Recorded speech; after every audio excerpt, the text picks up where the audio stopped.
안녕하세요. 오토기어 김정민입니다. 오늘 디지털 카메라 제가 업무적으로 또 개인적으로 쓰던 거를 좀 가지고 나와봤습니다. 이거는 이제 컴팩트형 카메라라고 해서 2000년대부터 사용해왔던 최근까지는 아니겠네요. 컴팩트 카메라 사용하지 않은 지가 한 5년이 넘었으니까 한 15년 정도 사용하였던 업무용 카메라만 이렇게 가져나온 거고요. 개인적으로 쓰는 뭐 DSLR, 취미용으로 쓰는 것들, 이런 것들도 보관을 많이 하고 있습니다. 요게 대략적으로 한 70여 대 정도 되는데, DSLR 관련해가지고는 한 200종 정도, 요거 한 3배 정도는 더 가지고 보관을 해놓고 있습니다. 대략 한 300종 정도를 보관해 놓고 있고, 노트북 같은 경우에는 노트기어라는 웹진을 제가 2000년 운영을 하면서 2000대 정도의 노트북 리뷰를 등록을 했습니다. 개인적으로 리뷰하지 않았던 제품들, 사용했던 제품들도 한 1000여 대 정도 되니까 총 3000여 대 정도를 사용했던 것 같아요. 어떤 분들은 3000대 사용했다 그러면 뻥치지 마라, 거짓말하지 마라 그러는데, 실제로 노트기어에 가시면 2000여 대 있고요. 이렇게 소개해드리지 않았던 이런 오래된 노트북도 한 300여 대 정도 제가 개인적으로 보관을 하고 있습니다. PDA도 뉴튼, 조나다, 또 팜, 클리에 비롯해가지고 또 스마트폰 최근 것까지 다양하게 사용을 하고 또 보관도 하고 있는데요. 아마 지금까지 사용했던 제품들 금액으로 따지면 최소한 100억 이상은 되지 않을까, 개인적으로 그런 생각이 들어요. 왜 그렇게 디지털 제품들에 빠졌는지. 아마 이런 테크놀로지, 제가 원래 그 엔지니어가 좀 되고 싶었었는데, 가장이 좀 일찍 돼가지고, 전혀 다른, 좀 꿈과는 다른 길을 가다 보니까, 이런 거에 대한 열망이 있었던 것 같아요. 그래서 형편이 되는 대로 이런 제품들에 빠져서 기술에 탐닉을 했었던 그런, 개인적으로 그런 생각이 좀 듭니다. 어쨌든, 이렇게 많은 제품들을 사용해 보면서, 지금에 와서 생각해보면, 와, 이렇게 과도기에도 이렇게 수많은 제품들을 통해서 정말 우리가 예상하지 못했던, 그리고 절대 경험하지 못했던 그런 수많은 즐거움들이 이렇게 순간순간 스쳐 지나갔구나. 이런 제품들을 만들어내기 위해서 엔지니어분들이 얼마나 피나는 노력을 했을까, 영혼까지 갈아 넣었을까. 그래서 저희가 기술을 얘기할 때, 새로운 제품이 나올 때, 그 제품의 본질을 보기 위해서 노력하는 이유가 바로 여기 있습니다. 이게 예전에 지나간 과도기적인 제품이라 해서 무시할 수 있겠지만, 이런 제품 하나하나가 담고 있는 그 비하인드 스토리는 정말 대단합니다. 그리고 이런 것들이 결과적으로 지금의 최신 스마트폰, 또 전문가용 카메라, 그리고 전기차와 관련된 차세대, 또 자율주행, 이런 기술로 연결이 되는 거죠. 이 제품을 지금 리뷰하겠다는 게 아닙니다. 이거 리뷰해서 뭐 하겠습니까? 기억에 남는 제품 몇 가지를 좀 말씀드리면, 여기 디지맥스, 캐녹스 디지맥스 V4라는 제품인데, 이 제품을 통해서 국산 카메라가 이제 드디어 활동을, 본격적인 경쟁력을 끌어올린 시기입니다. 우리도 일본 제품을 다도하자, 참자! 네, 이런 엄청난 의미가 담겨져 있는. 성능도 괜찮았어요. 네. 그리고 나서 이제 D 시리즈 나왔죠. 이런 것들은 다 동작이 됩니다. 보시면은 지금도 현역으로 쓰기 위해서 성능이 좀 부족해서 그렇습니다만, 네. 충분히 사용할 수 있는 그런 제품 상태를 유지를 하고 있어요. 자, 그 다음에 기억에 남는 게 이제 요 S630. S630 있고, S730 있고, S850 있고, S850은 요 모델이죠. 네, 비슷한 디자인의 화선만 높은. 자, 그래서 이 제품이 왜 기억에 남냐면, 요게 19만 원이었습니다. 2007년도에 출시된 제품인데, 그래서 너무 가격이 저렴해서 이 가격 파괴 종목으로 유명했습니다. 제가 이걸 10대를 구입을 해서 업무용으로, 외부 촬영용으로 사용을 했는데, 6대밖에 없어요. 4대는 저희 예전 직원 서랍 안에 어딘가에 있나 모르겠습니다. 네, 요건 역시도 잘 작동합니다. 네. 삼성에서도 이제 크레딧 카드 같은 이런 귀여운 카메라도 출시된 바 있어요. 네. 여기까지가 삼성이었고요. 캐논 하면은 빼놓을 수 없는 익서스. 네, 익서스 시리즈. 정말 디자인도 너무 멋있었고요. 네. 그 다음에 이 티타늄 외장으로 했었던 900ti 이 모델 정말 대단했었죠, 인기가. 니콘은 DSLR 위주로 사용했기 때문에 몇 종 가지고 있지 않습니다. 후지도 S1 프로, S2 프로 당시에 이런 걸 사용했는데, 후지가 사실 만듦새가 굉장히 좋아요. 요 제품이 파인픽스 F710이라는 모델인데, 이게 15년도 넘은 제품인데 지금 봐도 정말 잘 만들었어요. 네. 후지는 특유의 색감이 있어서 아직도 많이 하지만, 소니 하면은 또 생각나는 게 이제 FV505. 요게 하이엔드 카메라, 본격적으로 디지털 카메라의 붐을 일으킨 대단한 혁신적인 모델입니다. 이 로보팔 같이 생긴, 이 로보팔이었어요, 별명이. 그래서 F828까지, 717을 거쳐서 828까지 연결이 되는. 근데 이제 휴대성이 너무 떨어지니까 단종이 됐고, 이제 새로운 이런 일반적인 형태로, 이런 R1 형태의 이런 형태로 이제 바뀌었어요. 미국 HP라든지 또 독일제의 컨슈머 제품들은 거의 사용을 안 했습니다. 이게 보시기에는 뭐 한 30년 된 디지털 카메라 같지만 놀랍게도 이거 2005년도에 출시된 제품이에요. 포토스마트 720이라는 HP 제품인데 진짜 무식하지 않습니까? 성능, 속도, 그 다음에 뒤에 이 LCD장 넣어놓은 거 보십시오. 이렇게 감이 없습니다. 물론 미국이나 독일 제품들은 이제 렌즈, 그 다음에 시네마 카메라로 유명하죠. 전문가용. 컨슈머는 워낙 경쟁이 심하니까 이런 데에 공들이지 않겠다. 뭐 그런 심산이었지 않나 싶습니다. 5년 전에 출시되어 있는 이런 V505와 비교를 해보면 어떤 제품을 구입을 소비자들이 했는지 답이 나오지 않습니까? 네. 캠코더도 삼성 제품들을 초기에 많이 썼어요. 보시면은 가장 기억에 남는 게 이 듀얼캠. 요게 이제 캠코더와 카메라가 같이 합쳐져 있었습니다. 지금 생각해보면 좀 어이없는 구성이죠. 밑에가 캠코더, 위에 카메라인데 이걸 왜 분리를 해라? 근데 그렇게 할 수밖에 없었어요. 이 당시에는 이미지 프로세서 성능이 그렇게 좋지 못했습니다. 그리고 이 캠코더는 높은 배율의 광학줌이 들어가야 됩니다. 그러려면은 이미지 센서를 키우면 이 렌즈의 직경이라든지 그 안에 들어갈 렌즈 수가 많아져야 되기 때문에 덩치가 커져요. 그러니까 이렇게 작은 크기에서 뭐 12배, 뭐 20배 줌 렌즈의 기능을 넣으려면 이 이미지 센서가 작아야 됩니다. 근데 그 작은 이미지 센서는 화소 처리 능력이나 속도가 떨어질 수밖에 없었습니다. 그럼 초당 30프레임을 넣어야 되는 그런 이미지 처리를 해야 되는데 이걸 뭐 SD나 HD 절대 할 수가 없는 거죠. 그래서 그 480p 정도로 밖에는 구현이 안 됐던 거예요. 그러다 보니까 이걸 스틸 이미지로 촬영을 잡아서 할 수가 없으니까 400만 화소, 뭐 500만 화소 카메라를 넣으려면 이렇게 새로운 구조의 이미지 센서와 렌즈를 배치를 할 수밖에 없었어요. 이 당시에는 이렇게밖에는 안 됐지만 이런 것들이 이제 이미지 센서가 발전하면서 지금은 뭐 손톱만한 스마트폰 이미지 센서에서도 1억 화소가 구성이 되니까 좀 옛날 얘기가 됐습니다. 하지만 이런 혁신적인 시도를 삼성에서 했었습니다. 그 외에도 뭐 소개시켜드릴 만한 제품들이 많은데 지금 뭐 리뷰를 하게 되면 좀 그러니까 어쨌든 근데 이제 제가 드리고 싶은 말씀은 이런 과도기적인 제품들이 정말 수많은 사람들의 생활을 윤택하게 했고 그 다음에 새로운 세계를 경험할 수 있도록 많은 기술자들이 노력을 한 결과들입니다. 그래서 우리의 인생은 좀 더 다채롭고 흥미로워지고 풍요로워진 거죠. 자, 그 가운데서 이제 제가 20년 전에 이제 배터리 엔지니어를 통해서 어떤 얘기를 들었냐면 리튬이온 배터리는 어떻게 관리하느냐에 따라서 적게는 2~3배, 길게는 10배 이상 수명 차이가 납니다. 당시에는 그게 말이 돼? 좀 의심을 했었습니다. 그래서 그때부터 몇 개 제가 가지고 있는 제품들의 배터리를 관리를 해보기 시작을 했어요. 대표적인 게 바로 이 제품입니다. 요 두 제품인데요. 카메라에서는. 요거 2000년도에 출시된 모델이고요. 요거 아시는 분들 많이 없을 거예요. DVM-5라는 JVC, Japan Victor Corporation. 빅터 제품의 해외 수출판은 이제 JVC로 나왔던. 근데 요게 보시면은 그 배터리가 상당히 원래 그 탑재되어 있는 순정 배터리 맞습니다. 그리고 좀 용량이 지금에 비해서는 많이 좀 크지가 않았어요. 근데 요거를 20년 정도 제가 관리를 한번 꾸준히 한 달에 한 2~3번씩 관리를 했었습니다. 결과 이 배터리가 아직도 잘 살아있어요. 보통 디지털 카메라나 이런 캠코더 같은 배터리 일반적으로 관리 안 하고 쓰면은 한 2~3년, 뭐 3~4년 정도 쓰면은 배터리 성능이 열화가 되고요. 한 10년 정도 지나면 배터리 동작을 안 합니다. 그런데 요거는 지금 20년 지난 지금 시점에도 대략적으로 한 70% 정도의 용량을 유지를 하고 있습니다. 네. 자, 그 다음에 이제 요게 2005년도에 출시가 된 제품이니까 16년 됐어요. 요것도 보시면은 순정 배터리 상태 그대로입니다. 소니 인프 리튬 배터리 그대로 출시된 그 상태 그대로 보관을 하고 있는데, 이 모델도 보시면은, 배터리가 정상 작동을 하고 있고요. 지금 한 80% 정도를 유지를 하고 있습니다. 이건 3CMOS 센서가 3CCD라고 예전에 많이 불렸던, CCD하고 CMOS하고는 뭐 구조가 다르죠. 그 다음에 요 F828, 요것도 관리를 하는 기종인데요. 요것도 지금 배터리, 순정 배터리 상태 그대로인데 정상 작동하고 있고요. 배터리도 초기 출시됐던 상태에서 한 80% 정도 여전히 잘 유지를 하고 있습니다.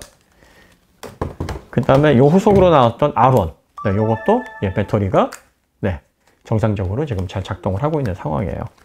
요렇게 이제 몇 종, 노트북도 한 2대 정도, 얼마 전에 그 15년 된 노트북 배터리 잘 작동하는 거 보여드렸죠. 그래서 이렇게 해서 이제 제가 관리를 하고 있는 오래된 한 15년 이상 된 것들이 노트북 디지털 카메라 10종 정도 되는데요. 이건 제가 눈에 잘 띄는 곳에 놓고 수시로 충전 관리를 해주고 있습니다. 자, 이걸 말씀드리는 이유가 여러분들 이제 전기차 관련해서 배터리 관리하실 때 관리를 잘 하시면 이렇게 디지털 카메라처럼 또 스마트폰처럼 또 노트북처럼 기본적으로 그 배터리가 가지고 있는 수명의 2배 혹은 5배 이상, 심지어는 10배까지도 수명을 늘릴 수가 있다라는 얘기입니다. 그러니까 관리를 해주셔야 돼요. 나는 몇 년 안 타고 팔 건데 왜? 이렇게 생각하실 수 있습니다만 우리가 지구에서 이렇게 살아가는 건 지구를 빌려서 살아가는 겁니다. 뭐 집을 사고 이런 물건을 사고 소유를 한다고 하는 건 내가 죽을 때까지 남 눈치 안 보고 언제든지 원할 때 사용할 수 있는 소유권을 사는 거지 그 물건의 진정한 주인이 되는 게 아니에요. 우리 육체도 마찬가지 아닙니까? 우리 육체도 뭔가 좀 철학적인 얘기가 되고 있는데 우리의 육체도 우리의 숨, 브레스가 빠져나가면 우리 게 아닙니다. 다시 자연으로 돌아가게 돼 있어요. 그러면 또 어딘가에 흡수가 돼서 또 누군가에 의해서 유용하게 사용이 되겠죠. 그러니까 모든 지구상의 물질들은 이 Circle of Life, 이 순환을 하게 되어 있습니다. 그렇기 때문에 이런 순환이 값지게 그리고 좀 더 길게 유지될 수 있도록 우리는 관리를 해줘야 됩니다. 우리는 지구의 관리인이에요. 빌려 사는 겁니다. 그리고 사실 우리가 생명이 다해서 예를 들어서 집을 새를 얻게 되면 뭐 고장난 부분이 있으면 고쳐서 이렇게 원주인에게 돌려줄 수는 있지. 우리가 죽게 되면은 더럽히거나 뭐 이렇게 좀 낭비했던 것들을 다시 환원할 수 있는 그런 기회조차 없습니다. 그러니까 배터리 같은 경우에는 소재 집중 사업이기 때문에 여러분들이 이 희토류, 이 자원들을 자꾸 캐내고 이걸 만드는 과정에서 오염물질 나오고 정말 이거 지구를 병들게 하는 거고 우리 자녀들이 살아갈 지구를 좀 더 살기 힘들게 만드는 거거든요. 그러니까 지구 구성원으로서 빌려 쓰는 자의 의무를 다해야 되는 게 관리를 최대한 많이 해서 오래 쓸 수 있도록 해야 된다. 자, 그럼 배터리는 어떻게 관리를 해야 되느냐? 저희가 여러 콘텐츠를 통해서 말씀드렸듯이 배터리는 과방전, 과충전을 안 하시면 됩니다. 그게 보통 알려진 가장 상식적인 지식이 방전 20% 이하로 떨어뜨리지 말고 80% 이상은 되도록이면 충전하지 않으시는 게 좋습니다. 그래서 그 20% 위에서부터 80% 아래까지 60%를 플래터 구간이라고 얘기를 합니다. 플래터가 해발 2000m의 평평한 지역을 플래터라고 하거든요. 그러니까 평평하게 그래프가 이렇게 쭉 유지되는 이 구간. 플랫한 토크 구간이 가장 좋다 그러잖아요. 그러니까 배터리도 그런 구간이 가장 좋습니다. 왜? 이게 과방전, 배터리가 지나치게 방전이 되면은요. 이 그래파이트 층을 이제 구리 호일이 감싸고 있는데 그 구리 호일이 이상 이온 현상이 발생을 하게 됩니다. 이렇게 되면 이제 최적 변화도 일어나게 되고 또 거기에 덴드라이트라는 물질이 생겨서 배터리가 고장 나거나 화재를 일으킬 확률이 높아요. 그러니까 이렇게 하면 안 되고 또 80% 이상으로 계속 채워놓게 되면 80% 이상으로 올라가게 되면 이제 전압이 많이 오르게 됩니다. 보통 공칭 전압이라는 게 있어요. 에너지 저장 양치는 셀당 전압, 표준 전압이죠. 요게 리튬이온 배터리는 3.7V입니다. 3.7V라 그래서 3.7V로 계속 유지를 하는 게 아니라 항상 그 전압 위를 유지를 하고 있는데 어디까지? 4.2V 정도까지를 유지를 하고 있습니다. 그러니까 4.2V 이상으로 이게 뭐 4.25V, 4.3V까지 가게 되면 셀이 망가질 확률이 굉장히 높아집니다. 그렇기 때문에 그 이하를 유지를 해야 되는데 보통 가장 좋은 게 한 3.8, 3.85 그 사이를 계속 유지를 하는 거예요. 그럼 요렇게 유지할 수 있는 구간이 80%까지 그렇게 해서 잘 유지를 할 수 있는 그런 구간이 됩니다. 이렇게 되면 배터리의 셀이 망가질 위험이 그만큼 비약적으로 줄어들게 되니까 수명이 늘어난다. 이렇게 보시면 되겠습니다. 여러분들이 많이 충전하게 되면 가끔 이렇게 배부른 현상이 벌어지죠. 그게 가스가 차서 그래요. 그 가스가 차는 현상이 이제 스웰링이라는 현상인데, 그거 이렇게 바늘로 빼서 이렇게 빼시는 분 계신데 큰일 납니다. 그 리튬이온 폴리머 배터리에서 그런 현상 많이 나는데, 이 폴리머가 고분자잖아요. 그 고분자, 거기서 나는 가스가 유독가스예요. 그 오음진리그에서 살인가스, 그걸로 고분자 태워가지고 만든 가스입니다. 예전에 유태인 악살할 때도 그 고분자 화합물질 태워가지고 그 가스로 굉장히 위험한 거예요. 그러니까 그런 실험하시면 안 됩니다. 자, 그렇게 해서 이제 관리가 되는 게 배터리니까 여러분들이 그 플래터 구간을 잘 지키는 게 좋습니다. 그리고 그 플래터 구간을 좀 좁게 쓰면 좁게 쓸수록 좋아요. 가장 좋은 게 그 50%에서 80%까지 30%를 쓰시는 겁니다. 그렇게 쓰면 너무 불편하지 않나? 그런데 충전을 이제 생활화 하시면 좋아요. 보통 한 70kWh 배터리면은 이제 30% 정도 되면 한 100, 한 20km 정도 주행할 수 있는 그 정도가 되거든요. 120에서 한 130. 그러니까 출근 거리가 한 40km 정도 되시는 분이 3일에 한 번씩 충전을 한다. 그 구간을 지키기 위해서 이렇게 충전을 습관화하게 되면 퇴근하시고 나서 잠깐 뭐 한 2, 30분 물려놓으시면 되니까 아무리 늦어도 한 그 정도면 한 30% 정도 차거든요. 50kW 충전기라 그래도 그렇게 하게 되면 배터리 수명이 비약적으로 늘어난다. 나는 전기차 얼마 안 타고 팔 건데 이렇게 생각하시면 다 부질없다 이렇게 생각하시는데 이게 이제 또 철학적인 얘기로 넘어가게 되는 거죠. 그렇게 되게 되면 그 차를 다음에 구입하시는 분들은 오래 못 쓰게 됩니다. 그렇게 되면 이제 그 차의 수명은 제조사에서 보장하는 충방전 500회. 그러면 한 번 충전에 500km를 갈 수 있다 그러면 충방전 500km면 25만 km를 타고 수명을 다 하게 되는 겁니다. 혹은 그보다 더 못할 수도 있겠죠. 모든 게 그 수치대로만 나오는 게 아니니까. 그런데 이걸 관리를 잘 했어요. 그래서 수명이 3배, 4배 늘었습니다. 그럼 100만 킬로까지도? 그러면 더 많은 사람들에게 계속 옮겨 다니면서 그 차는 지구 자원을 덜 낭비하면서 사람들의 생활을 윤택하게 할 수 있으니까 빌려 쓰는 자로서 책임과 의무를 최소한 할 수 있는 만큼 하는 겁니다.